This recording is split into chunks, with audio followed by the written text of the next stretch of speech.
Hello guys, আমি Mousumi. Welcome to my channel Bong Spice Tale Shorts. আশা করি তোমরা সবাই ভালো আছো, সুস্থ আছো। আজকের রেসিপি হলো হেলদি চিকেন রাইস। তাহলে এবার রান্নাটা শুরু করা যাক।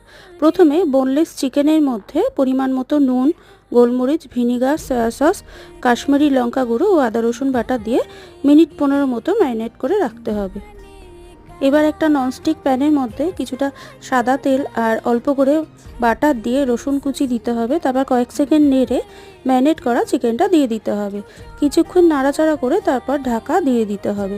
এবার জলটা শুকিয়ে গেলে এর মধ্যে কিছুটা পেঁয়াজ দিতে হবে। তারপর নাড়াচাড়া করে নিয়ে ভাপিয়ে রাখা গাজর আর কর্ন দিলাম। তারপর ক্যাপসিকাম দিয়ে এবার সিদ্ধ করে রাখা বাসমতি চাল দিয়ে দেবো।